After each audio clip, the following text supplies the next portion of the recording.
Hey guys, this is Eric Weingartner with Weingartner Racing. Today's video is about these Scorpion shaft rockers that hopefully I can use for the dyno mule. For those that don't know what's going on, maybe you're new to my channel, I'm building a 406 small block Chevy to use for a dyno mule that we're going to test a whole bunch of different stuff on, mostly related to cylinder heads. It'll be a very interesting project. I thought it would be already together by now, to be quite honest with you, but the shaft rockers were one of the last pieces I need, and they came in. Hopefully they fit. We're going to find out here in a second. But the thing I'm still missing is the rotating assembly. I've ordered that months ago. That's the one thing that's just waiting on. Everything else is pretty much here. So anyway, let's take a look at this, because everybody has been asking about these, and I've never used them in it before either. I should probably back up. Most of the shaft rockers I sell are T&D, and I sell all brands, so it doesn't make a difference. But majority is T&D. T&D right now has this is recording on 11/19 of 2022 in case you watch this later. But right now T&D has a 20-week wait. The second one I sell the most often is Jessel's. Jessel's, I typically sell their Sportsman only because their professional series is so much more expensive than T&D. And in my opinion, the T&D is actually better up until a certain point. Point being is though, Jessel is what I even used in my old engine, but Jessel is also backed up. They told me 12 weeks, so that's 3 months. It's a long wait. Scorpion said have these in 2 weeks, and they were correct. Now they're made in America before you worried about the whole China thing. So we're gonna see. So I already cut open the box and opened it, but I thought, I better record this before I do anything further. So here we go. Let me show you what you're gonna get.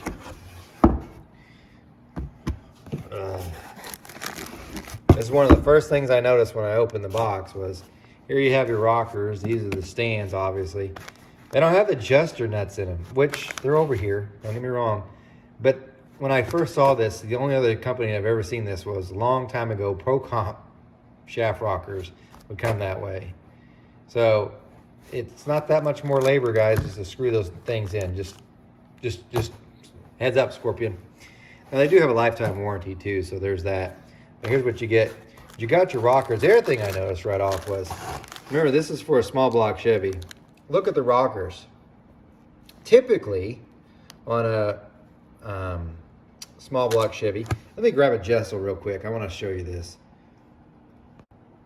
Okay, right here is a set of Jessel Sportsman series. These are exactly like the ones that I ran on the S10. These are just replacements. And if I look at it, this is what I was trying to tell you about comparison between these Scorpions and Jessels. If you look at the Jessel rockers, and same with T&Ds, they're all straight bodies. So if you have a straight aluminum body, and then obviously the push rod's offset to what the wheel is. Now this one's the intake side, in case you're wondering, because this one's a 350 offset. You can get a special offset like this on the Sportsman. They have a 350 offset. If you just got the standard one, it would look like this, but it would just be reversed. So actually it would still be here, just not that far out. But if you look at the Scorpions, theirs is a bit different. The whole body's angled one way, and the whole body's angled the other way. At first, when I first pulled this box apart, you might think the same thing. These are the same, and that every one would be the same. It's not. When the Jessel, it's really easy to tell that's the offset, so this one should be on the intake. So when I set this down, this needs to be on the intake one. Now actually the one that's on the opposite side would be over here. When I first looked at these, I was like, oh man, these are all the same. That sucks. Well, they're not. And the only reason why I know is because if you look at the part number, because they're angled bodies, it's really hard to tell which one was the intake and exhaust, but it does look like this one's more offset. If I look, that's got a different part number than that one. And then I looked again, this whole row is that way. This whole row has the other rocker on the other side, which is how it should be. So I'm gonna put it on the engine anyway and see. However, I want to get to the instruction parts because this kind of threw me. I opened this up. This is about registering your warranty. Now they have a lifetime warranty. I've never had to deal with a lifetime warranty on their stuff or a warranty issue on Scorpion, period. However, this is my first set of shaft rockers to do. So the one thing about warranties, a lot of companies will claim to have a lifetime warranty, but then they'll claim, well, it's not, that's only manufacturer defect, and it failed, that's because something happened on your end.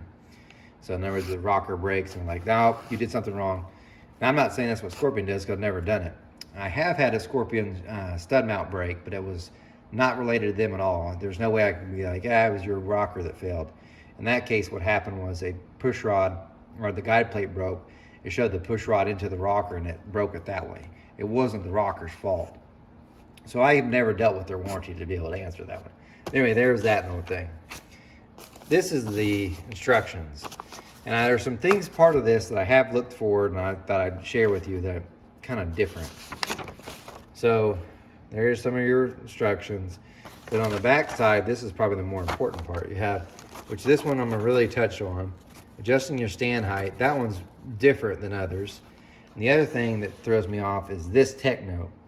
You must check push rod to cylinder head clearance on all ratios. Aftermarket valve covers may be required, or valve cover clearance may need to be increased. 1.5 shaft rockers will require additional cylinder head clearance. I have never had to grind on a cylinder head down for the push rod to clear. Now that could just be them covering themselves, and I don't know because I haven't mocked it up yet. We'll see. But back to this. This one, you can read this all if you want. Essentially, it's telling you to do it the same way you kind of do if you had a stud mount rocker, which is marking the tip, making sure it has a least sweep movement. And in other words, because you do adjust the stand height, your rocker stands differently than you do on a stud mount. The way you adjust it to get the sweep pattern right is not the push rod. That's how you do on stud mount. On a shaft mount system, what you do is you put shims underneath the stand to raise or lower it. And what you're trying to do is get the least amount of sweep, and that should be the perfect spot. It's not necessarily in the center of the valve. A lot of people make that mistake. It's where it's at its narrowest. So whatever stand height, which is putting shims underneath this, gets you to the thinnest line on the tip of the valve. That's the perfect one, not center. However, that is very different from what Jessel and T&D do. So if you get a T&D or Jessel, I'm going to show you what they do. So this is a Jessel tool, and I'm going to show you how it works in a minute. But essentially what you do is you will take off, and this is Jessel, you'll take off this clip, you pull a rocker out, and what you do is you take this tool and you set it down on that, you put the stand on, you set the tool down on it, and the valve goes through here, and you measure the distance between this. That's how that one uses, that's how Jessel is. This is a T&D tool. Every T&D kit comes with these. By the way, Crowder actually has the same tool. It's essentially is, again, you take off that pin, or not pin, but that clip, pull out the shaft, you put this down, I think I have it backwards. The valve will actually, the stem will hit here, the tip of the hit will hit here, and it should touch your stand. That's how that works. They don't do that. Reason why, I mean, you can, there's nothing wrong with this method, but everybody else comes with this because it just makes things so much easier in reality. So these have already, in other words, they did the engineering already. So if you've got this right, you don't have to do the sweep thing. So anyway, I mean, you still can, there's nothing wrong with it. So there's that. So let me go ahead and pull one out and put it on the head to see if it actually even fits. I still have to assemble it, obviously. Anyway, let me get to that. Okay, here I have mocked up. Now, just for the record, the heads are actually made for a Dart 245cc head. This is a Chinese imitation of a Dart 200cc head. The 200 and then 245 are the exact same head as far as like the rocker stud. That shouldn't change. Even these imitations have copied them. So this should fit. By the way, is this the exact head that's going on? No, it's going on the AFR Enforcer, which is the exact same thing, except for 8mm stems. So here we are. We're going to start off with the intake alignment. And what I had to do is I took this stand and I actually loosened the bolts and shoved it as far that way as I can. So I want you to understand that. And as you can tell, it's close, but it's not centered on the valve there. How about the exhaust? Not bad. Here's the thing though, because sometimes you shove the rocker stand down. This one might be perfect, but you'll screw the other one. But regardless, I have it as far that way as it can go. So I was hoping to shove it all the way on. I have it as far that way, and that's perfect. So we have an intake that's perfect. We have the exhaust that's perfect, but the other intake side, not perfect. So as you can tell, it's not the end of the world, but it's not perfect. However, I spotted something else. I'm gonna have to deal with this. This is the holes where the head bolts go through, or head studs. So what I did is I shoved a washer underneath here and just a bolt. And it's still moving freely, except for, if you know anything, usually you have a stud that comes up slightly through this, or should. Some of the threads should show through the bolt. I think it's gonna be tight. So I'm gonna put it on a mock-up block just to make sure that this even works, because it doesn't look like it will, because look how far this way it is. And if I try shoving it where I think the bolt hole would be, it will not go. So if that's the case, then this thing is going back, because I'm not gonna machine the head down for this thing to fit. In other words, there's only two options you can do. You can raise the stand, but let's assume on the head that's going on, it's like a plus 50 thousandths valve. So maybe, I don't have an answer for that. Maybe all it'll take was a shim underneath here, then it'll raise it up. But if it's really tight anyway, it won't matter. So the only other option you have is to machine down the bolt boss on the head, and I'm not doing that. I'm just not. So, or you can machine the stand here as well, but then it's also getting kind of thin in this area here. The solution would have been for them to raise that up and then raise this up like others do. But I'm gonna put it on my mock-up block just to see if it even fits. So right now I'm gonna say, just looking at, this isn't ideal, but I'll make it work-ish. It'll be fine for the mule, I guess. We'll find out if it wears out the guides. This one, of course, be fine, and the exhaust will be fine. It looks good if you look at it like that. It's too bad when you look at it straight on, it's not. But anyway, that's going to be a major problem. The other thing is the valve cover rail itself. You look at the rockers, they're just barely going to clear, it looks like. We have to take into account they're going to roll backwards. So it may need a valve cover like this. This being the sheet metal where it's actually out and it's away from the rockers, as opposed to something like these where they're in. This is the most common style, and that could hit at the top there. I'll try to mock up both ways. Anyway, so far, they are one of the cheaper rockers though, so I can't complain, but we'll find out. I'm gonna put this on the mock-up block. Hopefully the stand works. Otherwise, it doesn't look like that bad of a rocker. I don't like this alignment here. Feels like all they have to do is go in the machine and just move this over like, I don't know, 20 thousandths. But then if you do that, you'd mess this one up too. So if you move this over any further, that one gets off. Actually, that would probably make that one a little bit better. As you could tell, it's pretty close on the exhaust here. So the problem is, you move this one's not perfect anymore.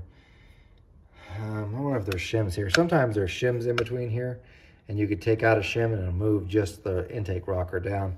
But it doesn't look like, well, there might be shims in there that maybe I could take out and move. In other words, you take it out from this side and you put it in on this side. Maybe that'll fix it. But anyway, let me find out about that problem next. Here we have the dummy block. Here's the stand. I only put one bolt through, and it teeter-totters on it. It's hitting. There's just no way around it. It's like it's just not right. That's a bolt. The stud was even worse. So what I'm gonna do next, God dang, that sucks. See what I mean? Just no way.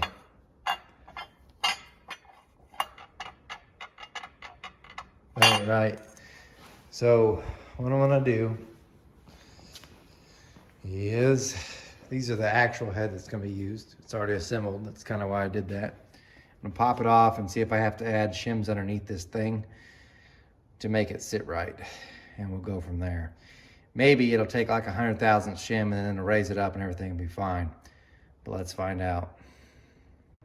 Okay, so here's how you do it. This is the Jessel tool. Luckily, the Scorpion shaft diameter is the same as the Jessel shaft diameter, exact same. I actually measure the pivot too, which means I can use the Jessel tool. So this is the Jessel tool. This is the same diameter as the shaft. You put it on here, and then you use your tool. This is what I showed you at the beginning of the video. And what you do is you just set this on there. Now, this is actually made for a 11/32 stem, and obviously this is 8mm. So it doesn't fit exactly right, but what it should be is it should be flush. Like if it's tilted down this way, obviously not. But for lift ranges between 6 and 800 thousandths, it should be sitting this way, and we're at 650-ish, so it should be sitting flush, which I already have a 100,000 shim underneath, so that's how it is. So it takes 100,000 shim, which is good news. By the way, here's how the T&D one works. As soon as I find that again, of course it's gone missing. Here it is. This is the T&D one. So if the T&D, they have a different shaft diameter altogether, just letting you know. So you just take off the clip, pull off the rocker, and this one is how theirs works. It just goes up against there like that. And in this case, it would be like, oh, you got to raise the stand a bunch because it's supposed to touch, and it clearly doesn't. It's because their shaft diameter is bigger. So anyway, that's how theirs works. So now that I know it takes 100,000 shim, you can tell there's way more clearance now. I'm gonna go check to see if it clears. Hopefully it does, because then it would be great if it did. Okay, the shim's underneath it, and it clears, at least with this. So now what I'm gonna do is I'm gonna try it with a stud. The stud actually sticks out higher, so I hope it clears. I'd prefer to run studs, but yeah, that clears, so that's good. So at least I can use the stands. I might just have to use a head bolt on these, which if you get the Jessel Sportsman, I didn't tell you this, they actually have a special bolt that's for these. It's got a flat head so that it clears that. Worst case, worst case, I'll just use regular bolts. Not a big deal. I just prefer not to because I'm gonna have the head off and on the dyno mule so much. So, but anyway, that's cleared. Let's try a stud and see if that clears. Unfortunately, the stud doesn't clear. I mean, it hits right off. The stud just sticks up further. There's no way. I mean, you can see the shim underneath it. It's not even close. It's just hitting. So, that sucks. Can't do anything about that. But yeah, it's right there on it. So, bolt clears, stud no. Yeah, it sucks. I guess I can run a shorter stud, but it's kind of one of those things, like for small block Chevys, there is that shorter stud, and I've thought about maybe trying that in there and see if it just barely clears. Maybe that'll work. But then I'd have to get more of them because if one kit only has 4 of them in the whole kit, and I need 4 for each head. So yeah, I don't know. Maybe just be bolts or return this thing. I guess even if I ran the Jessels, I'd still have to do that. So I'll probably just have to run bolts. Not ideal. So I'd say if you're getting this, the Scorpion kit, be aware you can't use studs unless they're shorter, I guess. I'll play around and maybe I'll do that before I finish this video and try a shorter stud, see if that works. But there you go, guys. Another part. Okay, so now I have mocked up with 200,000 shims underneath, as you can tell.